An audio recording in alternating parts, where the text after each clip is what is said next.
Oh, we should have been wearing berets for this. Got any berets? No.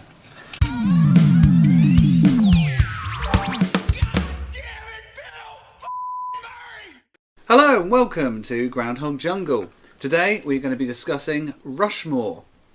I'm Matt Fleming and this is... Alex Hillman. And Rushmore is a Wes Anderson effort. If you are familiar, here is where we start the real indie portion of Bill Murray's career. In fact, this is actually the benchmark between the last film we did with Friends Like These, which isn't known, isn't good. And here he starts his critically acclaimed Bill Murray phase. It continues to this day. Absolutely, and he hasn't really stopped. And this is where he settled into his kind of middle age and old age and his niche, really. Wes Anderson is the first of his regular collaborators. He starts with this film, and then afterwards, obviously, he united with Sofia Coppola and Jim Jarmusch. But all are sort of similar in their auteurs, aren't they? And they've got their own vision. And definitely Wes Anderson has a vision. If you could say anything of a filmmaker, is that Wes Anderson has a vision. He is one of the most visually interesting filmmakers there is. He is one of the most imaginative filmmakers there is. And neither of these are really at their fore in this film. I wouldn't say it's the most beautiful film. If you take this film and then look at the sheer confection that is like the cinematography of Grand Budapest Hotel, for example... That is amazing. He wasn't doing all of that then. He was doing the quirkiness, but he would also mixed it with annoyance. Yeah. So I have to be honest. I'm a big fan of Wes Anderson, and I really love his films. This is my least favourite Wes Anderson film, I think, that I've seen. I think that's reflected in my score for it as well. Yeah. I'm not sure. But I love Wes Anderson, and I certainly love every other Wes Anderson film that I've seen. This one, for me... doesn't quite get it. He hasn't yet established his visual style entirely, and I think for me the lead character is too precocious and unlikable. And I know that he's supposed to be, and I know that there is an element of that, but I just can't get behind him. For me, Bill Murray's a much more interesting character in this film. And in fact, Len's for a long time, I believe it was his likeness that we used for our sort of background, wasn't it, for the podcast? So, and it's an iconic film for him, isn't it? He plays this sort of older guy who's trapped in a sort of like a loveless marriage, I think. Who falls for a teacher played by Olivia Williams. Beautifully played. Beautifully, yeah, very good, because she's got sort of her own backstory, isn't she? Which is sort of like very tragic. And at the same time, this precocious teenager that Alex mentioned, Max Fisher, played by Jason Schwartzman, is also in love with her. They both sort of play pranks on each other and stuff, and have this sort of love-hate friendship relationship thing that is sort of all resolved at the end. It's not a terrible film. Maybe I'd like it more than you, but I don't love it. I'm definitely not saying it's terrible. It's disappointing. It's because really it's very famous and some people love it, and it is really held up as a wonderful example of Wes Anderson's, or at least it was. I feel like he's done lots of other good films now that have replaced it.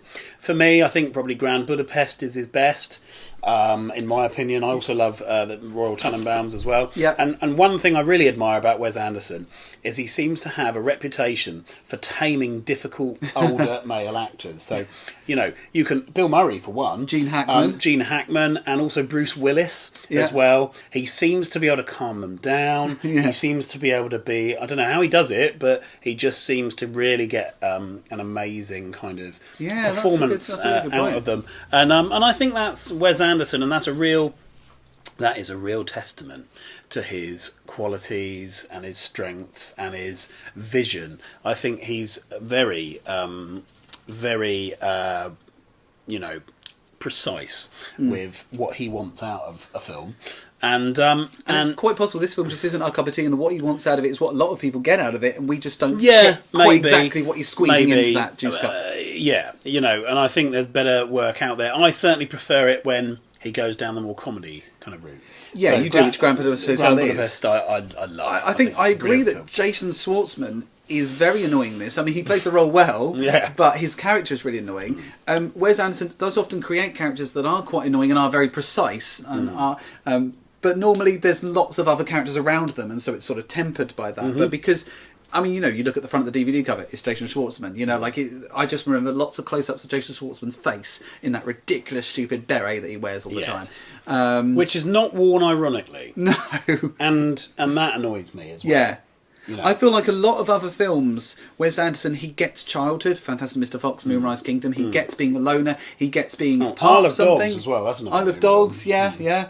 That Isle of Dogs shows you what it's like to be sort of separate and alone at the same time. And so do a lot of Wes Anderson films. This one, I get that he's trying to do that, but he's doing it too obviously. It is a good script in some ways. It's co-written with Owen Wilson, isn't it? Yes, it is, isn't it? In a time like, near Good Will Hunting, where a lot of actors were making opportunities, although Owen Wilson's not in this. No, he's not in it. And at the time, he wasn't. He hadn't yet fully broken through, had he, as a mainstream Hollywood actor. No. He was acting, like Bottle Rocket, for example.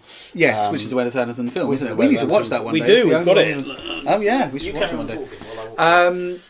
But that's so. In order to get hold of Bill Murray, didn't Wes Anderson have to go for an even more convoluted I've still got your thing little than note all? on it. I think I want to say I might have made this up. I think that in order to we can fact check this afterwards. In order to get Bill Murray on board for Rushmore, Wes Anderson obviously couldn't contact him, so had to send things like a postbox. Yeah. Sent him multiple copies of Bottle Rocket, which maybe Bill Murray still has, that he's got in his house, Right. and like maybe attached messages to them. I don't know. There was something like that. That's how you get Bill Murray. Yeah. It was the right decision because, and look what Wes Anderson preempted. Bill Murray Yeah. had never done this sort of sad, withdrawn little character that he would perfect in things like Broken Flowers, where I think he does it better in that film. That And sort also of at lonely the man. Royal Tenenbaums. Royal Tenenbaums, yeah, and he does it in Moonrise Kingdom as well. Yeah. This man who was carrying a world of sadness on him, and he does that in this. But some of Bill Murray's best performances are in Wes Anderson films. Yeah. And I am grateful to Wes Anderson and for this film for introducing us to that. Yeah. But sorry, just a side note. This is a little note from Matt here. Can I read this? Yeah, what does it say? Yo, Alex, one day let's have a mandate and watch this so we can be Wes Anderson completists. There was supposed to be a bottle of alcohol with this to complete the theme, but I ran out of time. Sweet. I've kept it on there because I love you. Oh, I love you too. I mean, I think if you'd actually tried to kiss me, though, would I have gone for it? I don't know. Probably. I might not have done. I don't know. One of the things I do love about Wes Anderson, though, is he does manage to get that teenage experience, and even though it's annoying the way he does it in this film, Yeah. I still feel, and I'll talk about this in other films, I still feel there is something about that loneliness that we all experience, even when you're a teenager and you've got lots of friends. I've been thinking about this a lot because of the coronavirus and stuff recently.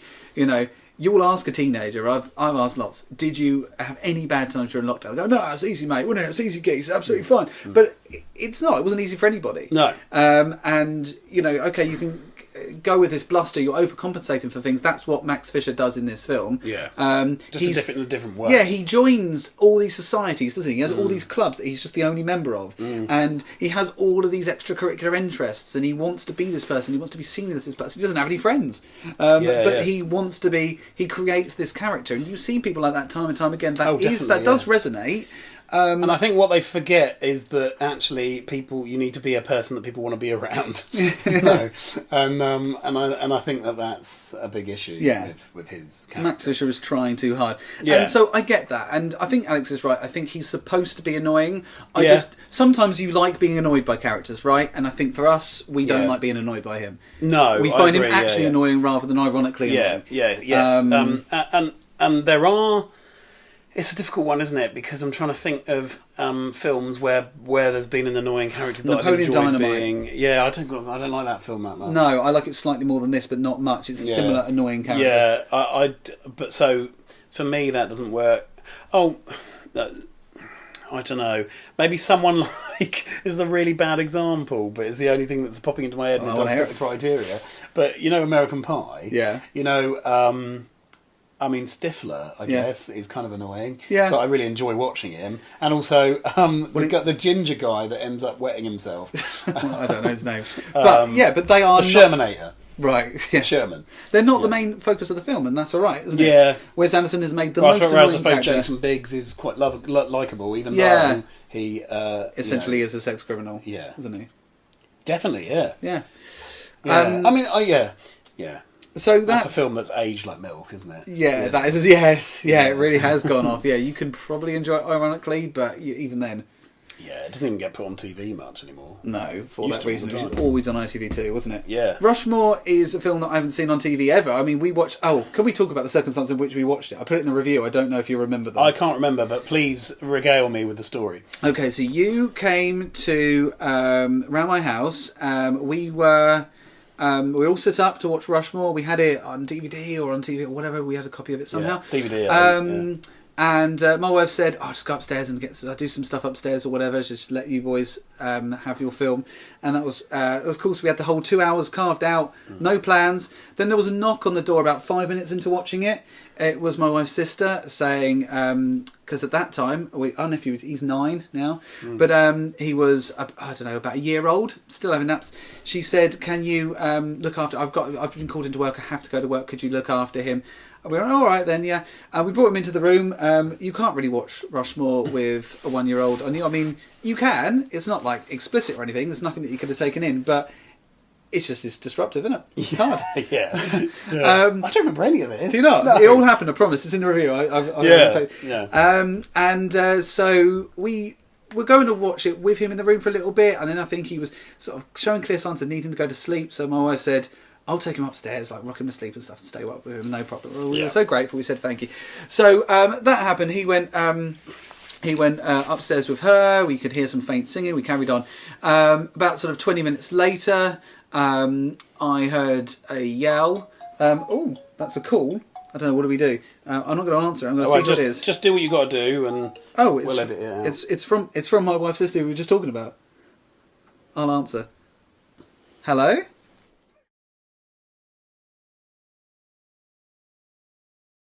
Oh, no, that'll be good. I don't think she has one. Yeah, she loves that. See you later. Bye. Yeah, we can cut that bit because I said... What a weird coincidence. No, what were we talking about? Oh, no, I've remembered. Right, back to the story. Okay. Yeah. So then we heard a yell. I was listening. Then we heard a yell coming from upstairs. Yeah. And it was my wife, whose face was covered in blood because... she'd been rocking him to sleep. He'd lifted up an arm or something and sort of hit her nose. And why don't I remember this? I don't know. You didn't see it, I think, because I went upstairs to her. Right. And I said, "Oh no, what should we do?" She was like, "No, carry on, watch your film." I was like, "We've got to clear your nose up." So we did. Meanwhile, the baby was still Was sort I of left crying. alone Still with the unsettling. baby? No, you were downstairs with a paused screen of Bill Murray or Jason Schwartzman's face. Where was the baby, though? He was up there with her. She was like, she was trying not to bleed on him. Yeah. Yes, right. So I cleared her face up and stuff. You know, that healed. I then said, "Look, I've got to try this." Well, healed. You know, I mean, we patched it up. I then said, "I'll try to rock him to sleep," because I'd had some medium success with that in the past. So I used to do a thing where I used to sing like the James Bond themes and get through all of them, and then by the time I did that, the baby was asleep. Did that with my own son as well. Quite proud of that. I could never remember how Moonraker went, so I just went Moonraker, and then went on to that. Like a Moonraker. It's really boring. It's a boring song. Yeah, Frank Sinatra should have done that. Yeah, he should have done. Yeah, he was gonna. So I took the baby downstairs, anyway. tried rocking him, and then he said, "My name is Matt," as I've mentioned. He looked at me plaintively in the eye and said, "No, Mashu, no." Quite clearly hinting that he was not going to be rocked to sleep, and sleep was not on the cards. Yeah. So by that point, my wife come down and said, "You know what? I can take the baby now. I'm all right to take him. I'll just play with him. He's clearly not going to sleep." I said, "Are you sure?" She was like, "Yeah, you carry on with your film. That's fine." She comes across as very understanding in this anecdote, which she of course is.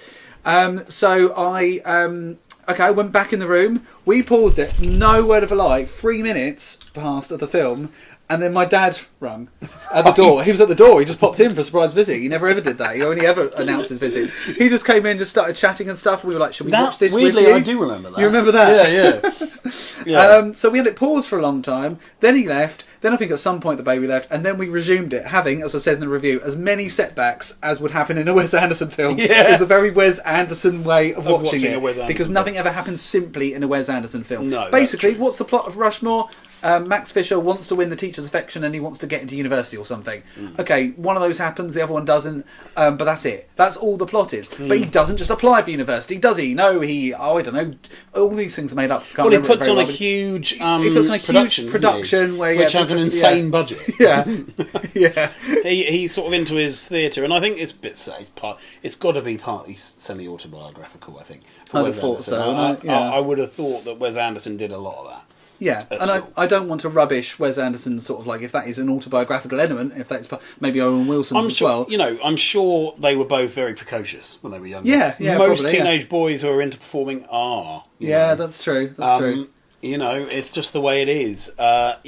You've got to accept that if you're raising a child, they're going to have some precocious moments in their teen years. It just happens, doesn't it? Yeah.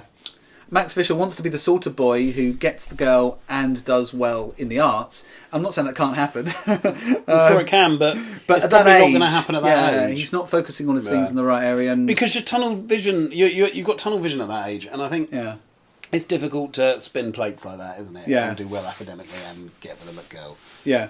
How many times does that happen realistically? Yes, and it doesn't, but it's... I didn't achieve either.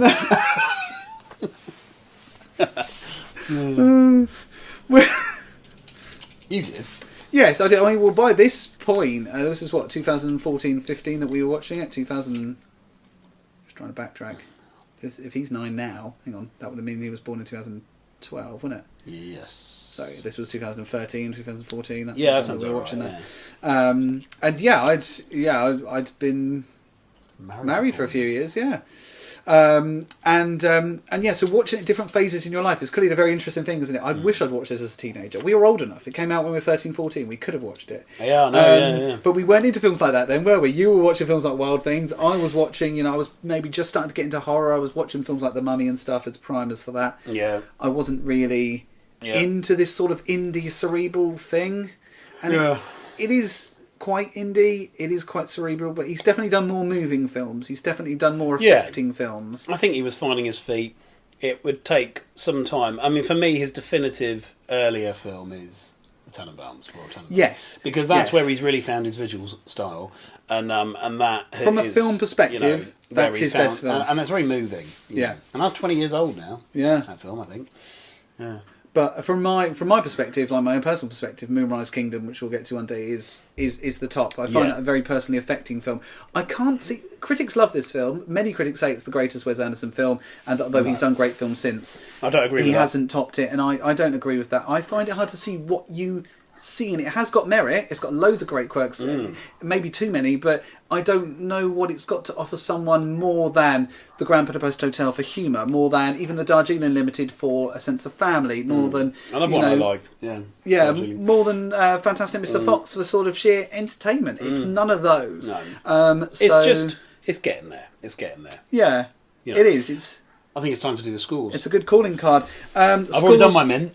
Oh yeah. I've been doing this mint throughout. Chat. Let's see, what were the scores? I believe the scores were somewhere around the 8 marker. Maybe they weren't even that high. No. Okay, so you'll get the maths of this. This is fine. Okay. You gave this 7. Yeah. I gave this 8. So giving us an average of 7.5. Much lower than I think what a lot of people would say. But trust us, if you watch it, you won't have a terrible time. But it is... We are quite generous scorers, though. Yeah, I think. Yeah, but I wouldn't give this lower than... It's a really well-made film. No, I'm just saying, for someone's second film, it's very accomplished. Yeah, absolutely. And I get what he's trying to say, and I like the sort of ickiness of it, the schoolboy, and you're like, who's the teacher going to go for? Is she going to go for?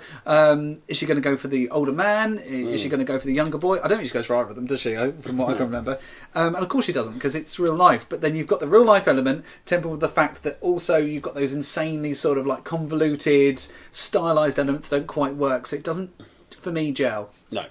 I sort of echo that, but it's a good film. It's not a great film, and he has done many great films. And with that, I think we're going to say goodbye. Goodbye. Goodbye. Alice, I'm going to ask you a couple of standard questions. Dogs and cats living together, mass hysteria. Okay, I'm going to teach you a little something about them. I'm very excited. I'm very pleased. I want you to get right down there. No studying.